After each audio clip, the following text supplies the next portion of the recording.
Welcome to Across the Desk and our new series in partnership with CASDA, the Canadian Autism Spectrum Disorders Alliance. This series is focused on the National Autism Strategy. We hope you'll join the conversation about how this strategy can help autistic Canadians have full and equitable access to the resources they need to live a full life. The time to have this conversation is now.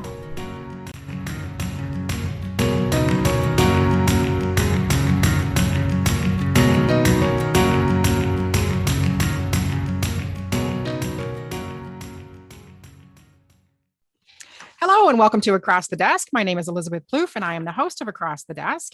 And I'm so thrilled to be continuing our partnership podcast series with CASDA, which is the Canadian Autism Spectrum Disorders Alliance. And today I'm welcoming two new guests because we've had some repeats, but we're branching out. And I'm welcoming Debbie Irish and Kim Ward to the podcast.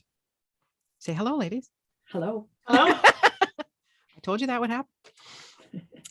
So I'm going to jump into the ladies' bios, and then we're going to be having a great discussion around a little bit of the start of CASDA, but more so focusing on the Canadian Autism Leadership Summit. I've had the privilege of attending 2 years and now been on the planning committee for 2 years. I'm telling you, you're in for a treat when you learn why this was created and what it can accomplish for you. So I'm welcoming Debbie Irish, who's the current chair of the board. And she joined the board in 2014 as vice chair. So as she mentioned before, she just jumped in with both feet and off she went. Debbie Irish is an accomplished not-for-profit leader with over 30 years experience in developmental disabilities and autism spectrum disorders. Early in her career, Debbie focused on the delivery of respite services to provide families a much-needed break from caregiving. This led to the development of respiteservices.com, a service that supports families in navigating services, as well as connecting to respite providers. Under Debbie's leadership, apparently I'm having COVID brain, this program grew to a province-wide service in Ontario and Nova Scotia. Debbie worked in a variety of roles at Geneva Centre for Autism, including leading operations and lastly as CEO. In her current role, Debbie is the Chief Operating Officer at Canadian Council on Rehabilitation and Work. Working in a pan-disability organization, Debbie uses her experience and knowledge to create new collaborative opportunities and ensures the voices of autism are represented in pan-disability initiatives. And we have Kim Ward with us today, who is the board secretary for the CASDA board since 2020. Kimberly Ward completed her PhD in clinical psychology in 1995 at the University of Calgary. During her years in graduate school, her research focused specifically on the social cognitive differences associated with autism spectrum disorder. Kimberly became a registered psychologist in 1996 and joined the clinical team at Society for Treatment of Autism. Oh, I thought that was going further. Sorry. After serving as the clinical director for 9 years, she transitioned to the role of executive director in 2018.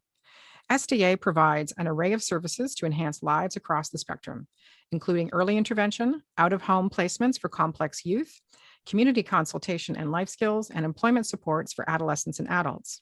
She has also worked with the government of Alberta to develop a resource manual for teachers. The example given here is teaching students with autism spectrum disorder, and draft recommendations for service delivery, a system of care for children with autism, and expert panel report. Finally, as a sessional instructor, Kimberly developed and taught a course that focused on ASD across the lifespan at the University of Calgary as part of graduate certificate program. Kimberly joined the CASDA Board of Directors in 2020 and has been on the Canadian Leadership Summit Planning Committee for the last 3 years. Welcome, ladies. Thank you. Thank you. Okay, so what we're jumping into, which we've mentioned before, is we have a fantastic timeline here. And you may have heard us mention before that CASDA came into being as a result of the Senator Jim Munson report back in 2006. And this was an extensive report entitled Pay Now or Pay Later. And it really focused on the lack of services and the lack of structure for autistic Canadians and their families to successfully navigate services across the lifespan of an autistic individual. And so can we jump into that, ladies, a little bit, sort of the genesis of CASDA? We're focusing more on the Leadership Summit, but this is kind of an important thing to go with. So I can't remember who had said they would like to talk about that a bit. So I will. So we, the history in terms of how that started was, I believe that Senator Jim Munson met with a father who was coming to the Hill every day to make politicians aware of the situation Wow. with his family and his son. And Senator Munson stopped and talked with him pretty much on a daily basis, and took up the cause to sort of identify the issues that families were facing in terms of raising children on the autism spectrum. Mm-hmm. So he worked with the Senate. They came out with the Pay Now, Pay Later report. There were a number of leaders who were working in autism in both locally and nationally, who came together and decided that they needed to do something to advocate for a national autism strategy. Mm-hmm. And I want to say, and I'm hoping that I get all of the names of the founding members, but it was Geneva Center for Autism, STA, and Kim, sorry, the Society for Autism Treatment, right? And Autism Society Canada, Autism Foundation Canada, Geneva Center for Autism, and Society for Treatment. The leaders of those organizations came together and decided to pick up the gauntlet and go with advocating for a national autism strategy. And I should say that Autism Speaks Canada was also involved very early on. Mm-hmm. And so they really functioned, I want to say, as a mini committee. There were just the 5 of them that spent time with each other, Senator Munson and Senator Munson's wife, Jeanette, in strategizing around how to get the government to move forward on a strategy. They worked quite extensively with the Public Health Agency of Canada. They were pivotal in identifying a research chair, I want to say in around 2012, as well as getting the National Needs Assessment off the ground and the National Surveillance Project off the ground. And those were directly through conversations that our founding members had with the Public Health Agency of Canada. In around 2014, there were conversations, probably late 2013, there were conversations about bringing additional board members to the table, because after 6 years, they were getting tired. And so at that time, Cynthia Carroll joined as the chair. I joined as the vice chair, and Autism Speaks had left the table but came back in 2014, and Jill Farber joined the board at that time. So we 3 kind of moved the organization forward with the founding members. We did incorporate as a national not-for-profit organization. And with that came all of the things that come with incorporating, developing bylaws, formalizing the board, looking at the policies and our mandate and where were we going, and what would the structure be for bringing new people onto the board. But our eye had always been on a national autism strategy. And so all the work that we did was always around advocating to the government around bringing in a national autism strategy. So that's the very brief The very genesis. Yes. Well, we've got here that the vision that was created, the vision for CASDA is a better quality of life for autistic Canadians. A successful national autism strategy can accomplish this. The ultimate outcome is real, impactful, positive change for autistic Canadians and their families. And then if you look at the mission, CASDA is committed to ensuring the creation and implementation of a comprehensive national autism strategy that addresses critical gaps in funding and policies, which are preventing autistic individuals and their families from exercising their equal rights as Canadians. And I didn't share at the outset, but if you've listened to the CASDA podcast before, you know this is a very personal topic for me. My son was diagnosed with Asperger's syndrome when he was 7 and diagnosed with a profound learning disability at 9. So we've had to navigate multiple services. I'm shaking my head because it's just not a fun process at all. And I've learned so much since joining CASDA about why it's not a fun process and how the National Autism Strategy can certainly relieve a lot of the stress that parents and caregivers experience with this. So can we jump over to you, Kim, and we'll talk a little bit about how you came onto the board and your connection with that? So my connection to CASDA, I heard about CASDA really since its inception.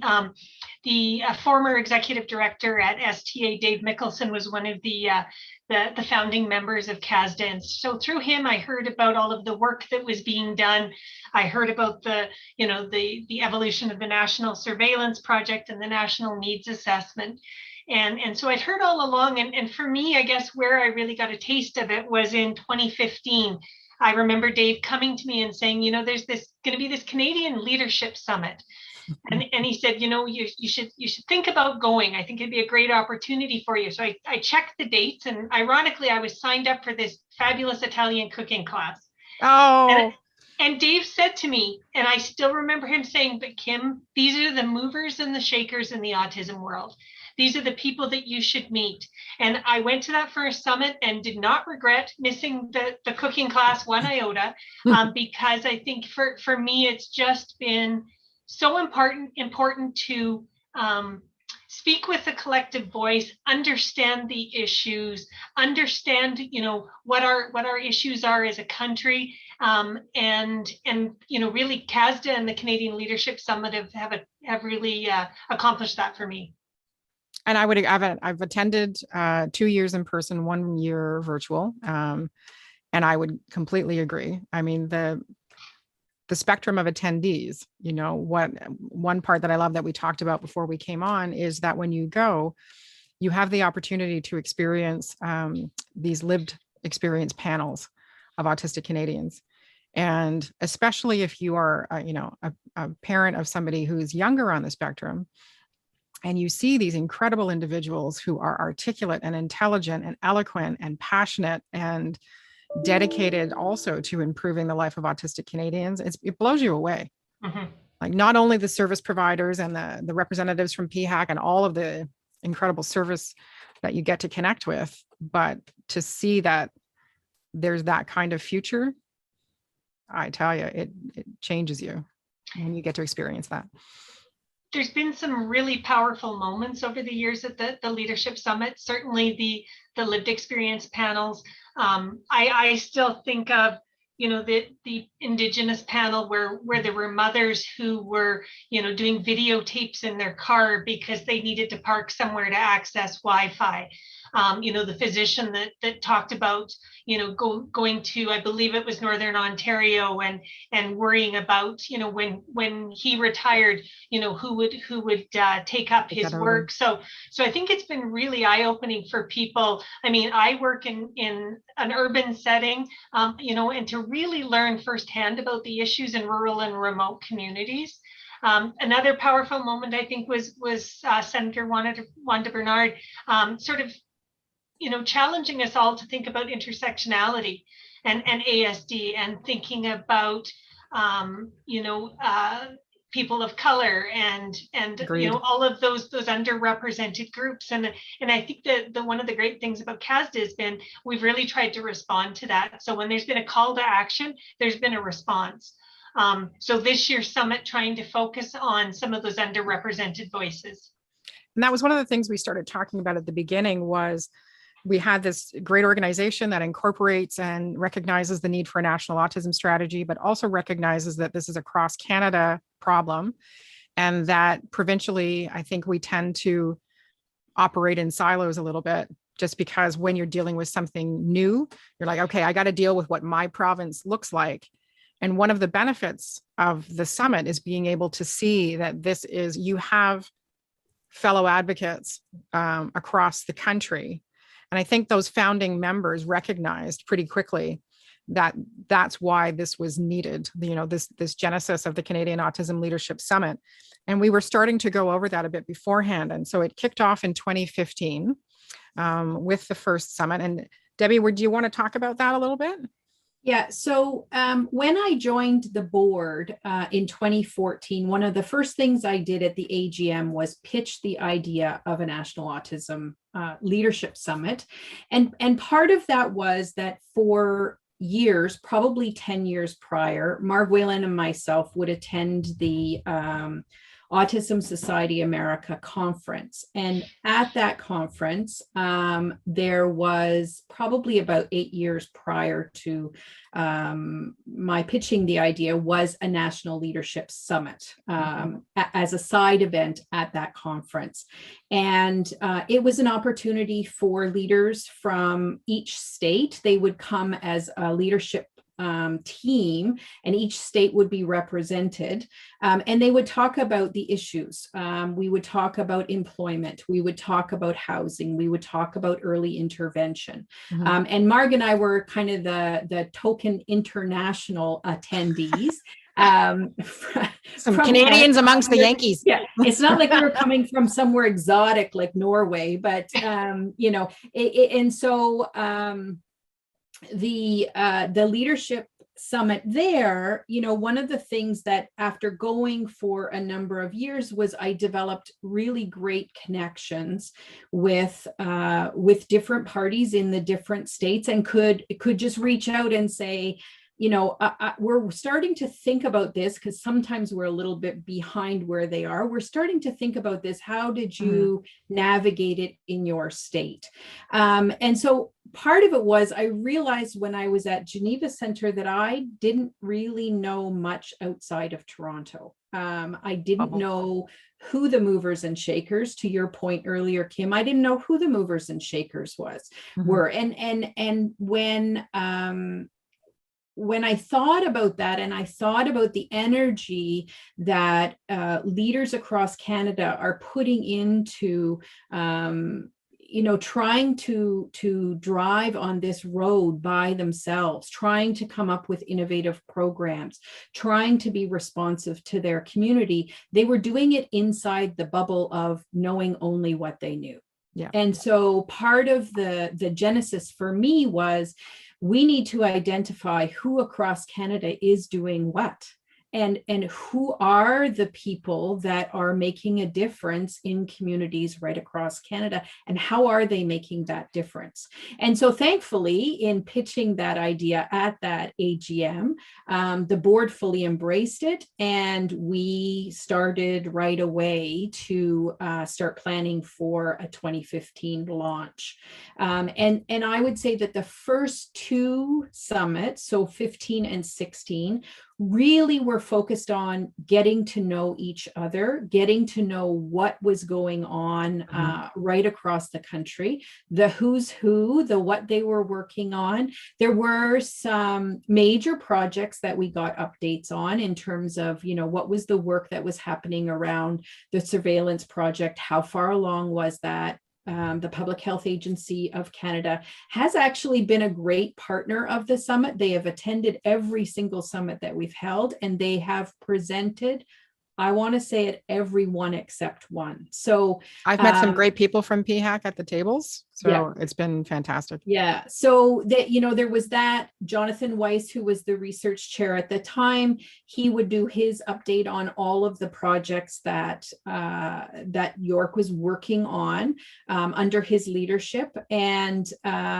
you know, and we also talked about the national needs assessment and the findings for that, and how that informs sort of all of our work going forward. But again, back to sort of those first 2 years, we did what I want to call speed dating in terms of the presentations. If you were there, it was so much information so quickly, but it was done really well. I want to say they were like 15 or 20-minute presentations, and we did a pile of them.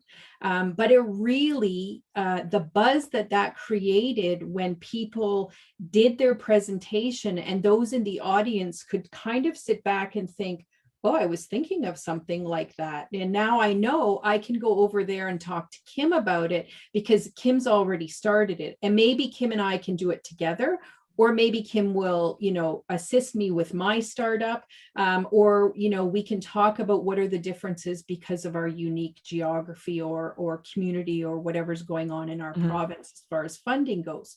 And so the buzz in the room every time we took a break, it was hard to bring people back because people were running off to try to catch the person that they wanted to find out more information.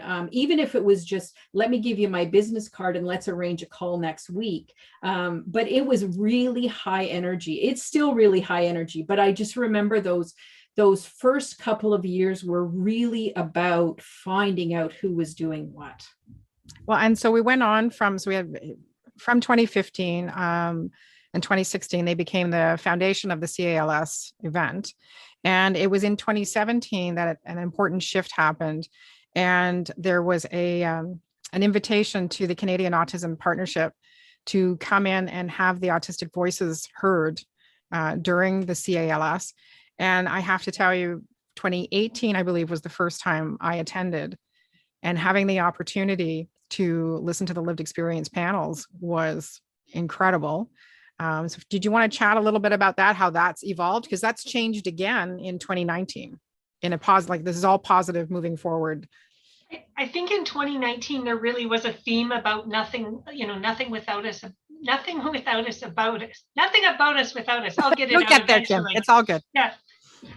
And I mean, in the years that followed, I mean, really trying to embrace that. I mean, having been on the planning committee for the last few years, I mean, planning last year's summit, there was a lived experience subcommittee that vetted the proposals that came in.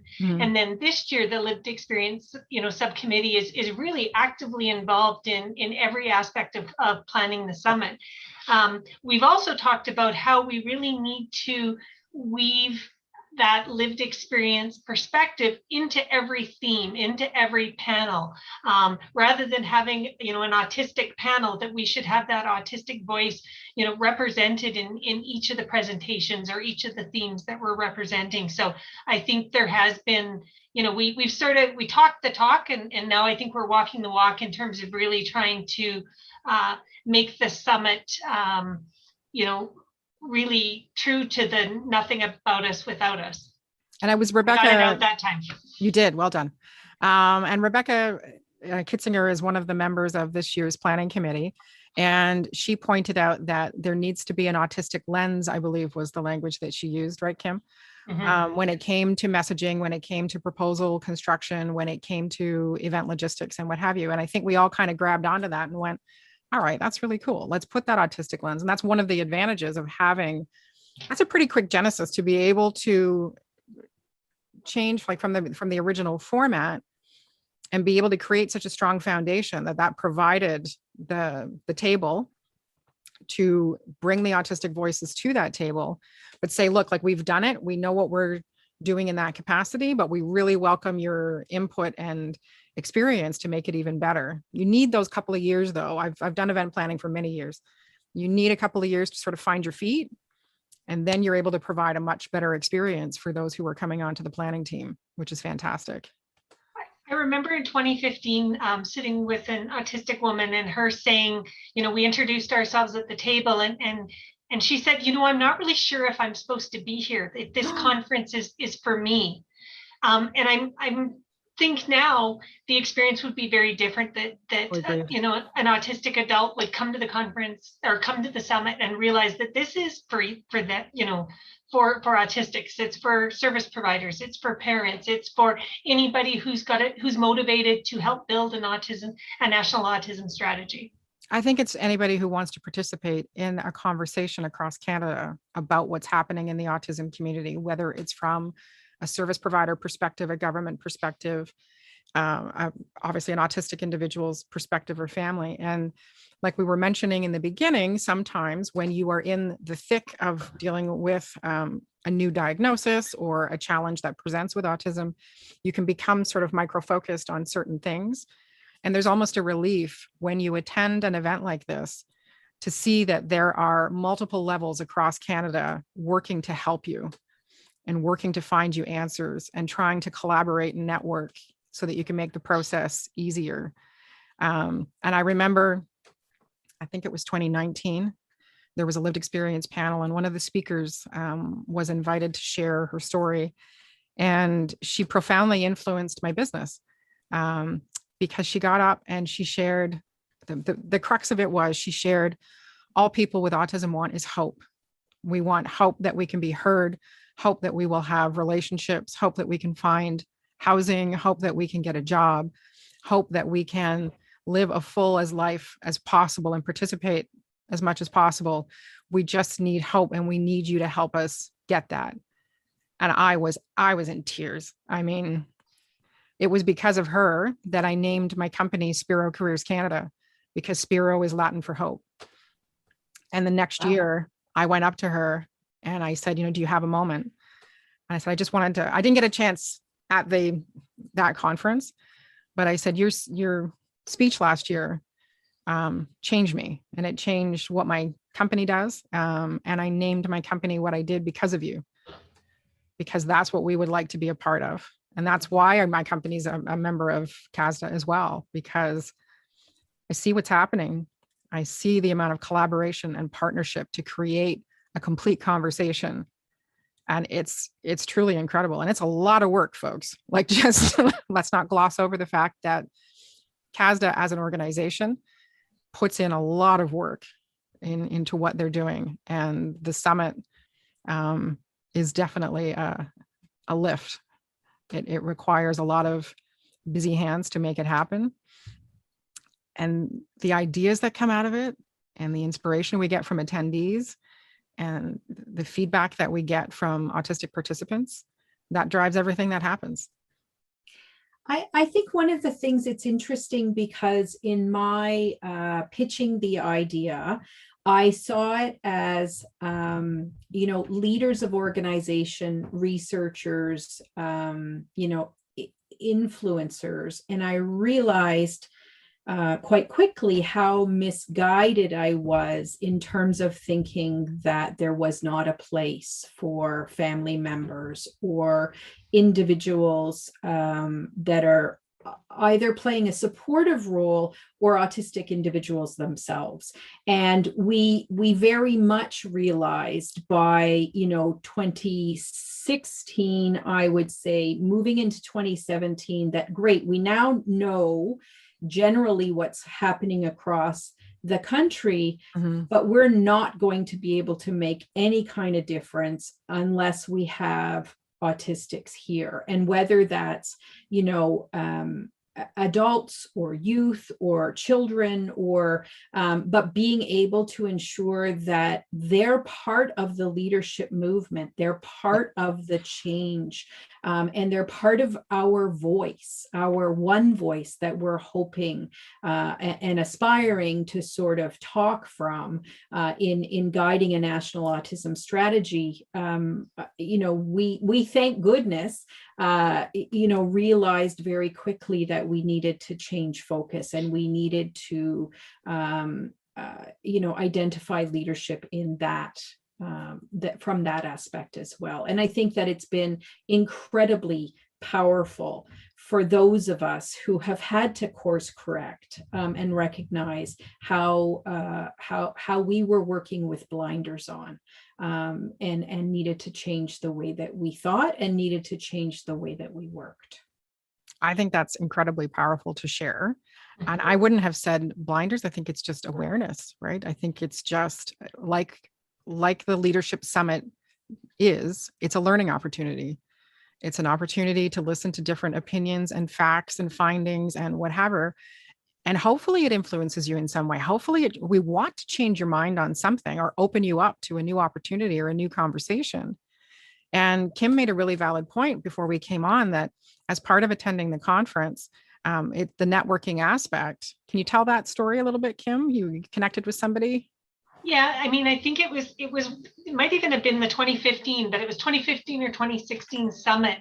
I networked with or connected with some colleagues from Edmonton. And as everybody knows, there's like a moat and a drawbridge between Calgary and Edmonton. You can't travel between the two cities.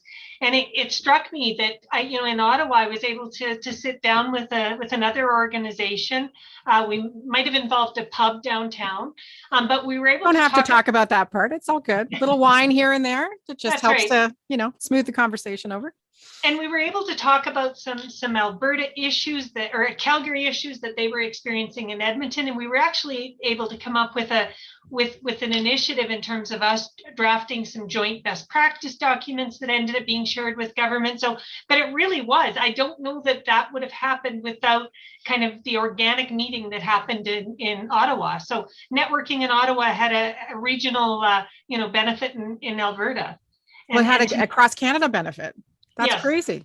Yeah. And I mean, I think just the opportunity, I've met other psychologists, I've met other executive directors. So to Debbie's point, I do feel like I have more of a Rolodex of people that I can call and say, hey, you talked about this. Can you help me out? I can phone Nova Scotia and connect about how are they, training people to be job support coaches.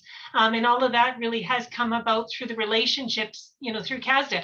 I mean, Debbie, you joked about speed dating, but I think we almost needed speed dating in the beginning because we wanted to start a conversation. We needed to find out if we had common ground. Then once we had that, then there was this, this momentum in terms of speaking as one, the collective voice. And I think that's where you said, I think we realized that there were people who weren't at the table that needed to be at the table. And the evolution from there to make sure that we did have the right people at the table. One of the things I loved at the last conference we were able to attend in person is that there was accommodations in place for lighting and sound and quiet room. So if you're listening to this and you happen to be an autistic Canadian and you're interested in attending, please know that we recognize from a planning perspective that some accommodations in that capacity are needed, and we do that. And one bonus that's come out of HATA going virtual is that we're looking at a hybrid model for future. When COVID's no longer to timestamp, we're still in the middle of a pandemic. I think it's year 342 of the pandemic. And, but some fantastic innovation has come out of that. And when we were planning for 2020, COVID hit, and we had to make a call pretty quickly on what we were going to do, and decided to move to a virtual delivery, which worked out extremely well. We had a lot of positive feedback. And what we discovered at the end of that very successful virtual event is that we'd been able to bring more Canadians to the conversation. So that's, silver lining. I know everybody's eager beaver to get back to face. Trust me, we would love to do that for you. COVID is not cooperating at this point. Safety first. But there's some interesting innovations coming out of this year's planning that I hope you'll keep an eye on the CASDA.ca website, because all of the news and updates around the summit are there. If you're able to visit the CASDA website, I'm on a different page here. Give me 2 seconds. On the very front page of the CASDA website, again, it's CASDA.ca. You can see a little button there for Summit 2021. And all of the updates that are happening through the planning sessions and opportunities are all there. Please take a look. We are virtual again this year, just because we can't guarantee what's going to happen in October, and we would rather not take a chance on that. But there is something in the works, something kind of interesting. So please, I can't say it. It'd be like spoiling the end of a Marvel movie, which we all know you can't do. But it is neat, and we're hoping to see that happen this year. So what we've been talking about today is a little bit of the beginning of CASDA, the Canadian Autism Spectrum Disorders Alliance, and the genesis with the great Debbie Irish on the Canadian Autism Leadership Summit, and how CASDA's made that happen and delivered it successfully for the last, going into 6 years, 7 years, 6 years? 7 years. 7 years. That's crazy pants. So lucky number 7. And we hope you'll take a look, and we hope you'll realize that this conference is open to parents, caregivers, autistic Canadians, service providers, government representatives, individuals who are autistic advocates. We've had such a wide, no pun intended, but such a wide spectrum of people attend. I've met people from Newfoundland, Nova Scotia, Edmonton, Calgary, As a result of attending the conference, we ended up being invited, my business partner and I, to attend a conference at the Sneeve Family Foundation out in Calgary. Got to see the Rocky Mountains, was really excited, and make some great connections. It's not your typical conference, folks. It's fun. It's informative. You make incredible connections. You can network as much or as little as you are comfortable with. There is nothing enforced in that capacity. It's in a great area that allows for social gathering, which is where some great conversations, like Kim was mentioning, can happen. But it's accommodating to all folks who require maybe less lighting, maybe a little bit of a quieter area, whatever you might need. But it's open to everybody. And that's something that we'd really like to get the conversation going about. At the tail end of this, actually, we had a development today. And if you're interested not only in attending, but potentially speaking, please visit the CASDA.ca website, because there is a call for proposals that we would love people to take a moment to participate in. And if you've got a topic you want to talk about, and check out the call for proposals document, which sort of outlines what we're looking for and what this year's themes are, that would be fantastic. It's an open submission. All submissions are vetted, so not everybody is guaranteed a spot, but we would certainly love to hear from you. If there's any questions that you have after listening to this, please get in touch at info@casda.ca so that your questions can get answered. And now we're going to move into a little bit of a fun part. Are you ready, ladies? Yes. Okay. So Debbie, what did you come up with? Okay. So before the pandemic hit on January 1st, 2020, I was in Ireland. My son was in Scotland with his girlfriend going to teachers college.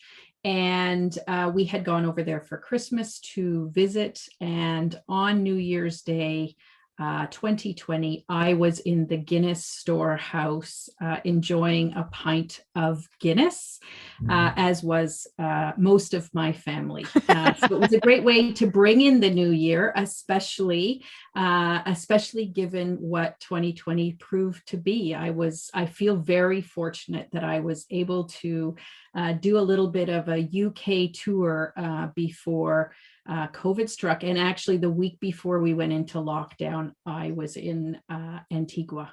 So you don't have to rub it in, lady. I got my traveling in, but I'm getting very itchy feet right now. It has been too long without an adventure. So I hope that we get there soon. For my 50th birthday last year, my husband had planned a 2-week trip to England to see my family. And COVID hit in March, middle of March, and came to me towards the end of April. And because he and my daughter had planned this as a complete surprise with my aunties in England and all the rest of it. And he said, I'm really sorry. He said, they had planned a night in a castle because I'm a Harry Potter freak and whatever. I'm like, you need to stop telling me the details because this is very sad for me. So I am getting my European adventure again at some point, but now I'm completely jealous of you in a very positive way. We'll have to raise a pint when we can see each other again. Absolutely. Yeah, because my family's all English, so Guinness is not a foreign substance. Concept. Yeah. So we're sharing unique and unusual things, or happy memories, or whatever we want to do about ourselves. So Kim?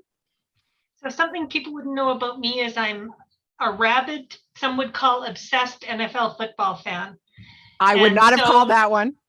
so COVID has been hard in terms of, trying to make games. My brother actually is a Seattle Seahawks season ticket owner. So we've been going to a game a year since Seattle moved to the new stadium, and COVID has been the only years that we have missed. But looking forward, I think I've got the itchy travel feed as well. My COVID hobby has been obsessively researching a trip to Italy.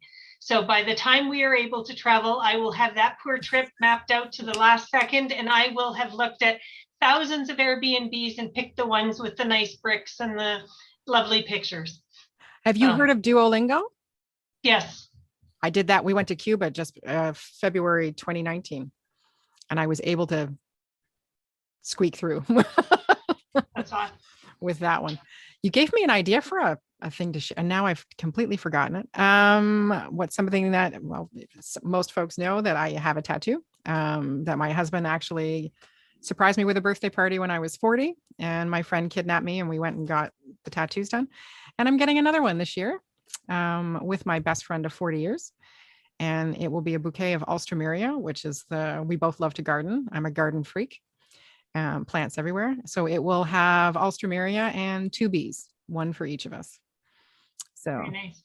yeah, I better Very keep liking her after this. Otherwise, every time I look down at it, I'm going to be like, ah, dang it. But yeah, 40 years, I think we're good for now. I think so. Thank you, ladies. I really appreciate you coming on today. Again, my guests today have been Debbie Irish, who is the chair of the CASDA board, and Kim Ward, who is the board secretary for the CASDA board. Both are involved in planning this year and many years Canadian Autism Leadership Summit. Again, we're virtual this year in October, and please visit the CASDA.ca website in order to look at the call for proposals if you're interested in being a speaker. If you've been inspired to share a conversation that you think is only happening in your province, I'm here to tell you, once you attend, you will discover it's happening in all of them. But we'd love to add your voice to the conversation. So thank you very much for joining me today, ladies. You're going to stay on while we say goodbye. And then we will be back. I don't even know who my next guest is. I can't. It's going to have to be a surprise. That's all it's going to have to be. So thank you very much for joining us, everybody, today. We really appreciate it. There's plenty of other podcasts with CASDA that you can check out if you're interested. And we will talk to you soon. Let's say goodbye. Thank you. Bye-bye. Bye-bye.